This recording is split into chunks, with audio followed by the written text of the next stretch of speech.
Kali ini, saudara-saudara sekalian, saya mengajak Bapak Ibu untuk mengunjungi salah satu destinasi wisata religi yang ada di Pulau Buton. Nah, di sini kita sudah lihat sebuah bangunan masjid tua yang bentuknya kalau kita lihat hanya sepintas seperti model bangunan rumah. Namun siapa sangka bahwa masjid ini adalah masjid tertua di Jazirah Pulau Buton ini.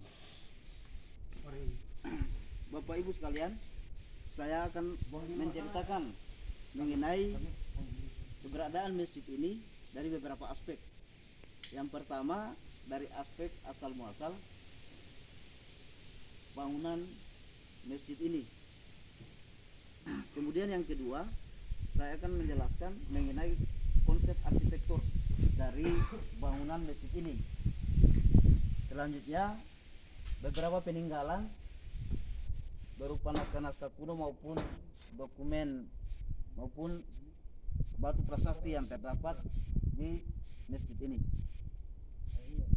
Saya mulai dari sejarah awal mula dari pembangunan masjid tua ini. Masjid tua ini didirikan oleh Syekh Abdul Wahid, seorang ulama dari Johor, Malaysia, kurang lebih sekitar abad ke-15 atau sekitar tahun 1507. Tapi ini berbagai macam sumber yang masih meragukan informasi tersebut. Lebih tua dari bahkan itu lebih tua dari tahun yang disebutkan tadi. Kemudian kedatangannya beliau di Pulau Buton ini pertama kalinya di Burangasi, Kecamatan Lapandewa, Buton Selatan.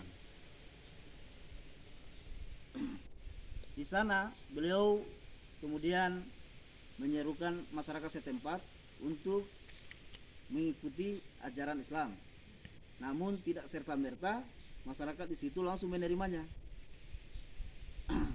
Karena masyarakat pada saat itu masyarakat di situ masih menganut kepercayaan animisme maupun dinamisme. Lanjut, masjid ini kalau kita lihat dari situasinya berada pas di puncak pegunungan Desa Wawowangi, Kecamatan Sampolawa, Kabupaten Buton Selatan, Provinsi Sulawesi Tenggara. Bapak Ibu sekalian, bahwa awal mula sebelum bangunan masjid ini dibangun di sini, pada saat itu di saat Syekh Abdul Wahid, beliau masih berada di Desa Lapandewa,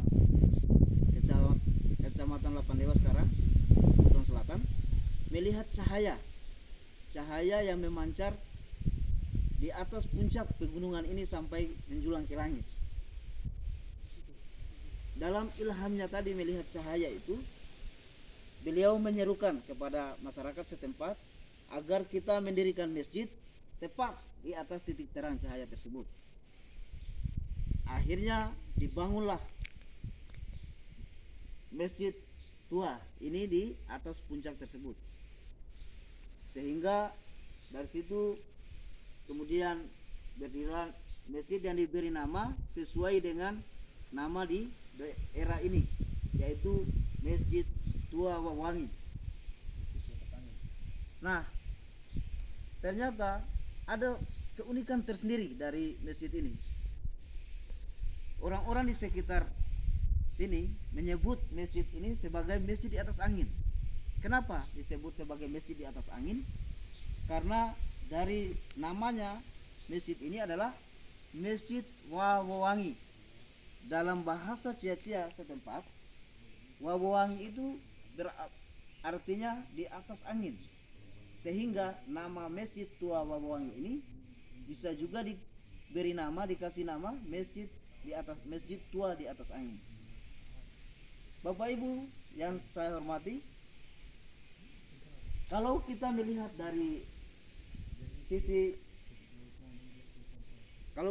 dari bangunan masjid ini, dari sisi arsitektur bangunan masjid ini, kita akan melihat hampir keseluruhan bangunan yang ada itu menggunakan kayu dan bambu.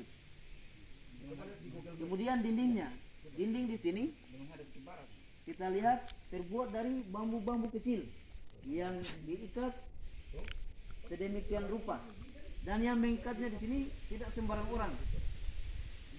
Kemudian kita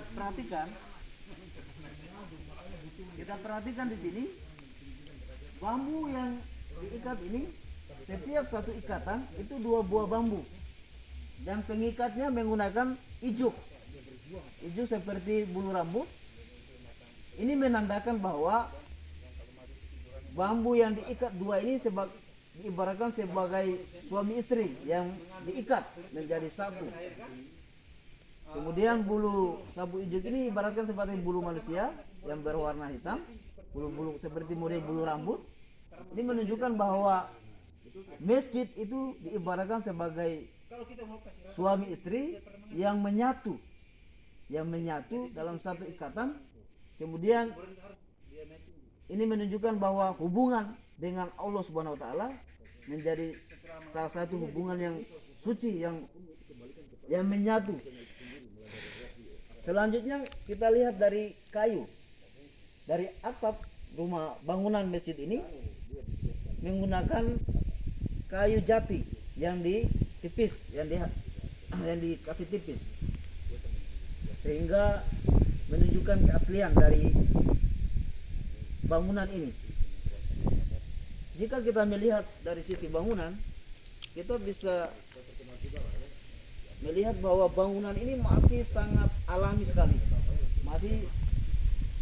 dan ini pernah dilakukan renovasi, namun renovasi yang dilakukan tidak menghilangkan keaslian bahan yang sudah ada, meskipun dari sisi lantainya sudah ditambahi dengan keramik dan seterusnya. Kemudian kita perhatikan di bagian dalam. Kalau kita perhatikan di bagian dalam ini ada beberapa hal penting di sini. Yang pertama, belum turun toh? Ya, mau turun duluan. Sebentar lagi Pak, siap. Makasih banyak. Nanti kalau turun tutup. Iya, saya tutup saja Pak ya. yang pertama Biar saya kita melihat, saya tutup biasa saja. Tutup saja. Oke. Karena biasanya yang pertama kita akan Oke, siap. lihat di sini ada salah satu tiang, Habis wawancara itu saja, habis itu kita yang ada di dalam masjid ini. Tiang ini Makasih banyak Pak. adalah sebuah tiang yang pada saat itu si Abdul Wahid melihat cahaya terang yang memancar dari tiang ini sampai menjulang tinggi ke langit. Dan dari sinilah kemudian dibangunlah tiang-tiang utama ini menjadi bangunan tiang masjid ini. Selanjutnya di sini ada guci, tempat untuk berwudu. Guci ini sudah berusia ratusan tahun, yang menjadi tempat untuk berwudunya orang yang ketika melakukan ibadah sholat di sini. Selanjutnya di sini juga terdapat, coba kita lihat di sini ada semacam batu prasasti yang ada di bawah pondasi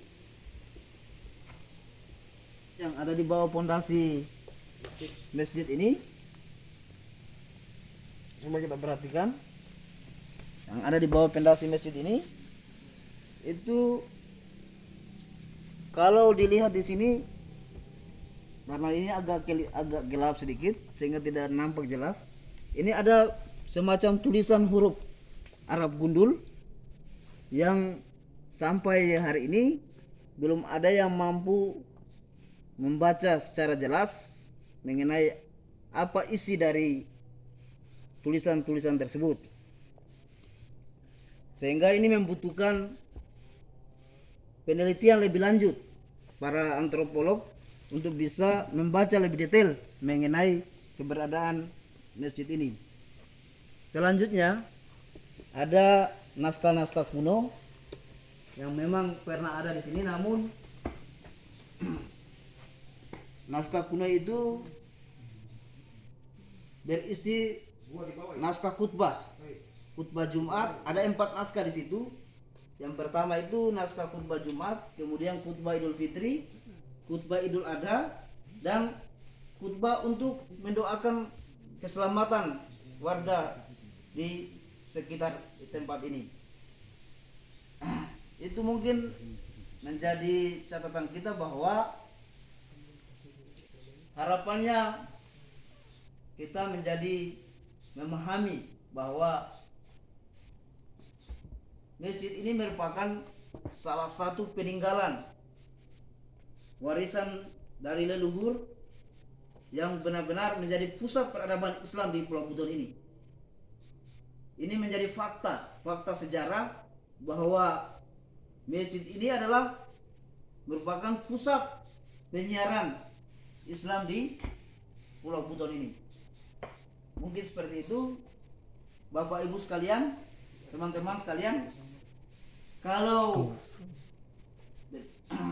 Bapak Ibu tertarik untuk bisa mengamati lebih jauh terkait dengan arsitek maupun keberadaan masjid ini, silakan Anda berkunjung ke sini untuk bisa melihat lebih jelas, lebih detail mengenai keberadaan. Terima kasih. Wassalamualaikum warahmatullahi wabarakatuh. Salam pembelajar, salam pariwisata.